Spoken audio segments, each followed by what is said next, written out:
Ha!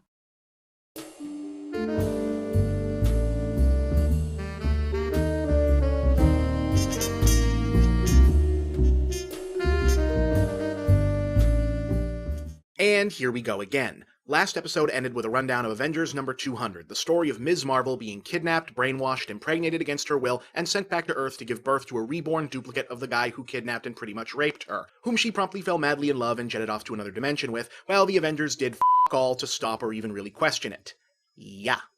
Comics are weird. Depressingly, the general readership and industry didn't really seem all that bothered by this bafflingly creeptastic story, but at least a few people genuinely were. One of them was Marvel writer Chris Claremont. Claremont was pretty much Joss Whedon version 1.0, a genre writer noteworthy for his oddly matched skill sets at balancing continuity-driven ensemble stories and a surprisingly deft ability/preference for writing strong, multidimensional female characters. These days, it's fashionable to bust on his work for being convoluted and overly melodramatic, but from the 70s on into the 90s, he was one of the big guns rewriting the superhero rulebook. Most notably, he's the reason that pretty much anyone today knows who the X-Men are. People forget this, but that series was not popular in its original run. It was the reboot that Claremont helped launch and then pretty much dominated for over a decade that got people to actually care about them.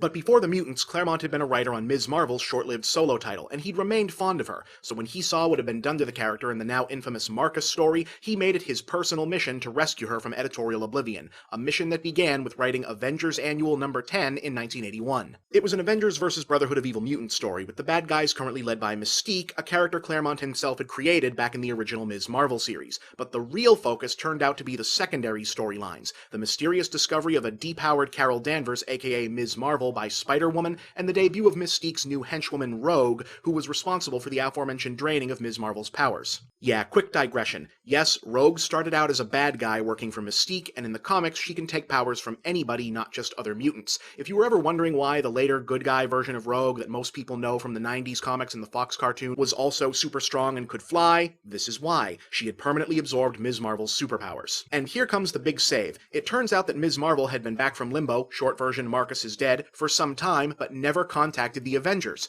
Why? Well, she was pissed off at them for acting like a bunch of baby-blinded idiots last time around. She completely chews the Avengers out, along with by proxy the stupid story itself, for not, saving her from the guy who was clearly continuing to brainwash and force himself on her, and ultimately decides she's just gonna ditch them and hang out with the X-Men from now on instead.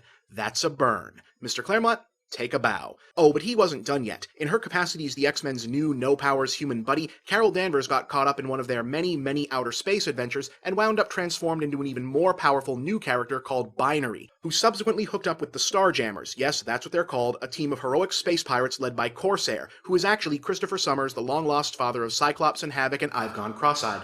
Anyway, things didn't stay fixed for long. Eventually, the Binary gig ran its course, and Carol made up with the Avengers, renaming herself Warbird for some reason, but she seems to be losing her mojo again, and Iron Man quickly figured out why. She was an alcoholic. After quitting the team, again, she cleaned up and started making appearances as regular old Ms. Marvel again throughout the early 2000s, though she declined officially rejoining the Avengers for the most part until House of M happened. Okay, to keep this from stretching into 3 episodes... House of M was a 2005 miniseries set in an alternate universe built around making various characters' fondest wishes come true, created by Magneto's daughter, the Scarlet Witch, after the events of Avengers Disassembled that are too ridiculous to explain here. In her wish-come-true form, Carol Danvers appears as this universe's most beloved superhero under the name Captain Marvel. In the end, reality got set back to normal, but some, including Ms. Marvel, can remember what happened in the alternate reality. So, since she enjoyed briefly being everyone's favorite hero, Ms. Marvel decides to really get her stuff together and make a go of it. And with help of her fans and the Marvel Comics writing staff, it pretty much worked. At present, she's probably the premier female hero of the Marvel Universe. At least until she was killed a few years ago during a brief period when the government had put the Avengers under the control of the Iron Patriot, aka Norman Osborn, aka the Green f***ing Goblin, and there it goes again, who in turn handed Ms. Marvel's identity to the pretending to be reformed supervillainess Moonstone. A few months later, the real Ms. Marvel was resurrected and took back her name and rank just in time to rejoin the restored Avengers where, at least last time I bothered checking in, Marvel was playing around with putting her in a romantic relationship with fellow team member Spider-Man. You know, because there's 2 people who really need more complications in their lives. And that's the story of Ms. Marvel. Oh, don't look at me like that. You weren't going to use those brain cells for anything important anyway. I'm Bob, and that's the big picture.